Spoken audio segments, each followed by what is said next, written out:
This stupid tiny cartridge has caused quite a stir. This is the MIG Switch.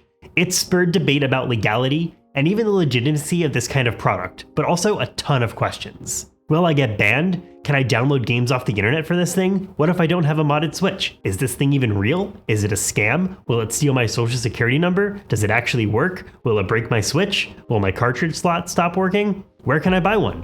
What if it overheats? Can I trust this thing? I'm going to answer every single question about this thing, and hopefully even tell you a few new things as well.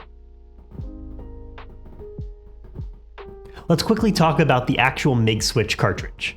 It comes in a little tiny box. Considering how sketchy a product like this is, the packaging is actually pretty legit.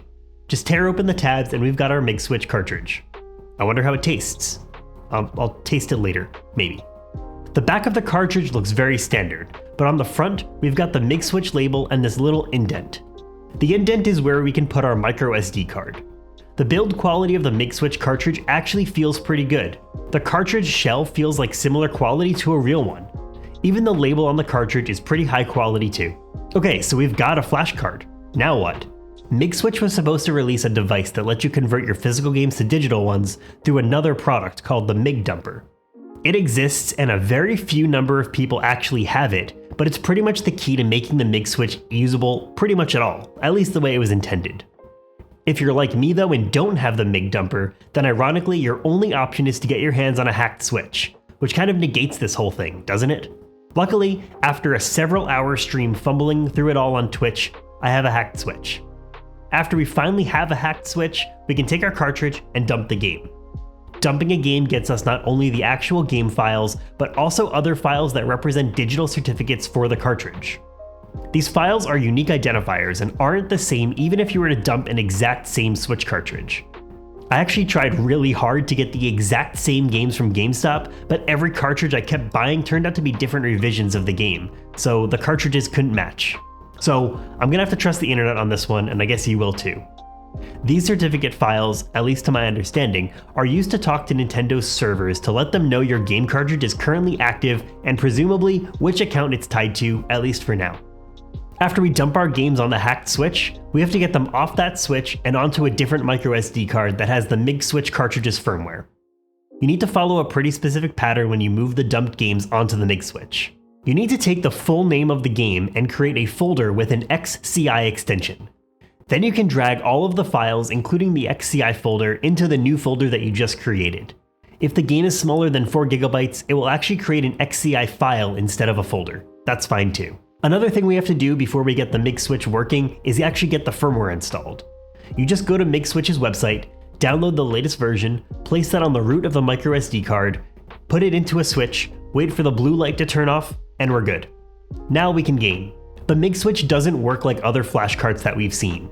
The way that those flash cards usually work is you boot up some sort of game selection screen, and from there you're free to browse your list of games and launch one. The MIG Switch does not work this way. To change the game, you need to activate a feature on the cartridge to swap games. You just pop the cartridge out, wait a second, and then push it back in. This will cause your next game to show up. If you don't time it right, you'll just keep seeing the first game pop up. You can do this cart swap an infinite number of times because it just cycles back around to the first game after you get to the end of your list. So if I had 45 games on the MIG Switch and I wanted game number 15, I have to cycle through at least 15 games. If you miss the game because you're cycling too quick, you have to go all the way around again. It also does not store which game you are on last. So if I get to game 15 of 45, play it for an hour, and then pass it off to a friend, they can't just pop the card in and go. They also have to cycle through the same 15 games. But yeah, pretty simply, it does work. When I get to the game I want to play, I just boot it up and it is good to go. The cartridge works and you would really never know that this is some kind of special flash cartridge. I did notice that game startup may be a little bit slower from the flash cart, but it's fast enough. I also can't feel the cartridge slot overheating or anything like that, even after a longer play session. You can quit out and restart the game, no problem. One thing I actually did notice is that when I tried to add more games to the microSD card, they usually don't show up when I cycle through games. I have to delete the NX index file so it re-indexes my game list. So what about games that I've somehow magically found through the power of the internet? I tried a few things to get a game without a certificate to be recognized, but everything I tried resulted in a message on the Switch when I cycled to that game saying that the cartridge wasn't valid. So that answers if you can just grab any Switch game off the internet and get it up and running on an unmodified Switch. The answer, at least right now, is no. Will we one day get to a point where it's possible to create a fake certificate? Maybe, and I wouldn't doubt it, but also, I wouldn't plan on it either. So how about the risk of being banned? We all know that that is a possibility when you have a hacked Switch, so what about the MIG Switch? Well, I have two different Nintendo Switch devices here that are totally unmodded, unhacked. They just have shell swaps, and I'm willing to sacrifice them to the Nintendo banhammer. They have different Nintendo accounts connected to each of them, and I've got the Nintendo Switch online subscription attached to both. I also have one used copy of Mario Kart 8 that I bought at GameStop the other day. That means that this cartridge has most likely been used on at least one other Switch in its lifespan. Judging by how poor condition this cartridge is in though, it looks like it's been around the block at least a few times. So one Switch has the MIG Switch cart and the other has the original. When I boot up both games at the same time and go online, there's no issues. At least for now. The weird stuff starts when I try to link up with the other Switch so we can race against each other. First I tried a private lobby. As soon as both Switches make the connection, I just get booted out of online. Just to make sure this isn't a fluke, I tried it again. This time I had one Switch join a regular race and then the other Switch try to join in that same race. The same network error shows. Nintendo shows this message that makes it seem like there's something wrong with my internet. But it really seems like the cause of this would be that it's those cart certificates, or some shared identifier that are showing up in the same lobby and the servers don't seem to like that. I wondered if every game might handle it differently, so I was thankful GameStop is running a buy two get one free deal, and I ran back to GameStop, bought some more games, and I tried a few more things. I decided to try out Animal Crossing for this. I went through Animal Crossing from scratch 3 times for this video. 3 times. Just so that I can see if 2 identical cartridges with the same certificates can join each other through online play. I also set up Animal Crossing on my OLED Switch with a second separate cartridge just to make sure that we have enough ways to test. I actually ended up being able to get all 3 Switches into the same Animal Crossing island, no issues. This was surprising since I couldn't get this to work on Mario Kart 8 unless... Well, I tried it again. I booted up Mario Kart 8 again and created the private lobby and it all worked. There was actually no problems. Same certificates playing together. And on top of that, no ban from Nintendo, at least not yet. I wouldn't be surprised though if as more people get their hands on the MIG Switch that we see Nintendo take this more seriously, but as of now, it seems to work fine. You might run into snags like I did, but there's nothing preventing cartridges with the same certificates playing together. Let's talk about how I even got my hands on the MIG Switch, since apparently it's so hard to find. Well, it was easy, except not really. The short answer is I accidentally came across a MIG Switch listing on AliExpress, and since I ordered mine just a few days ago, it seems a large number of sellers have had them in stock too. You'll have to be willing to pay quite a premium considering the MIG Switch was intended to be cost effective. Originally, the dumper and the cartridge were supposed to be a bundle for only $80. Now the cost of the cartridge alone is more than that. The long answer though is, I got scammed first. The MIG Switch website lists their recommended sellers, or what I would have assumed is the companies that MIG Switch carts are actually being sent out to. In reality though, it's hard to say how valid this is. I put in a pre-order for the MIG Switch from Modded Hardware on January 10th. I decided to go with this seller instead of some others just because of the fact that this store seemed to exist prior to the introduction of the MIG Switch. They seem to normally do mod chip installations. Seemed reputable enough, right? At first it was fine. Despite some weird miscommunications from MIG Switch, Modded Hardware proactively reached out and let me know that they will no longer be offering the dumper and the cartridge combo together. They even had 5 different options to help remedy the situation. These range from discounts on the dumper to when it gets released, to partial refunds if you only want the dumper, to even full refunds. But since that initial communication, and despite me trying to reach out several times over the course of 3 months, I haven't received my purchase or a response from the store despite several times asking for a refund. So is it a scam?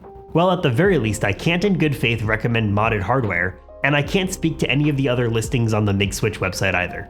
So yeah, I feel like I did get scammed, but more so by Modded Hardware, not by the MIG Switch creators. Taking a look at the Modded Hardware website, there's actually several comments on their store with confused and frustrated customers too, which is unfortunate. But we're just asking for transparency here. I ended up putting in a chargeback request with my credit card company, and I feel like if you haven't received your order, you may want to go about the same process I did to try to get a refund from the store first, then open up a claim with your credit card or bank if reaching out to the store doesn't work. So this experiment took 4 Nintendo Switches and 3 online subscriptions. I had a hacked Switch Lite, my personal OLED, and then 2 Switch-like devices that I was possibly going to sacrifice. After all of that, I think we learned quite a lot. It doesn't seem that playing online with the same certificate at the same time actually triggers anything for an automatic ban. We can even go as far as having the same certificates play online together, although we don't know the long-term effects. This could result in a ban at any moment. So should you buy the MIG Switch? Do I like the MIG Switch?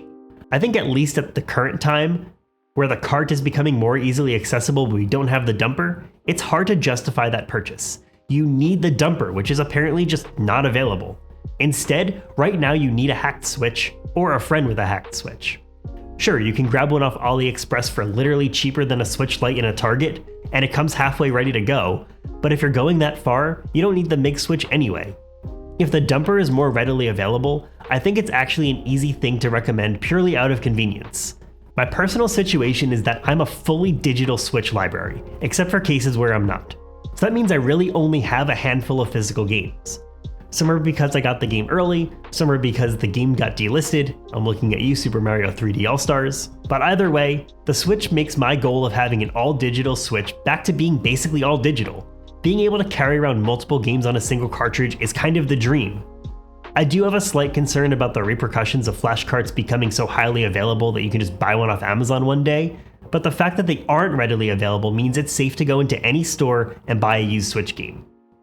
But then again, if we get to a point where these are readily available, you could end up going to a used game store, and when you pick up your game, you're playing roulette. That game could have been dumped a million times before you. If you're playing a game that doesn't require online, then sure, you're probably fine, and I can't see Nintendo going as far as making games require an active internet connection. That's very against the idea of portability to begin with. On the other hand though, I actually think it's great that these cartridge-specific files are required for the games to work.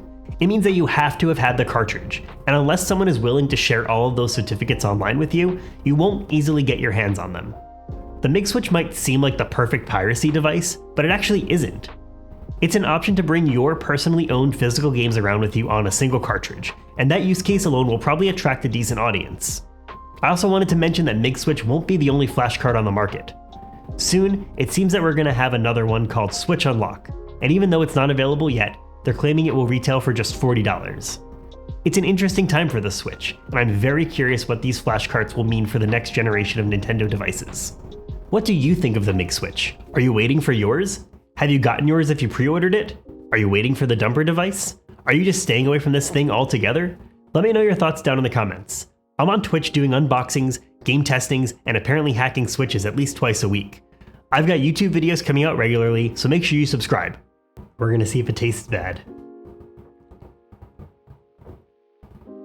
Oh, it doesn't taste bad. I've never tasted a real cartridge before, but that was fine. There's nothing gross about that. I'm not gonna taste a real cartridge because they're all used from GameStop, but this one doesn't taste that bad.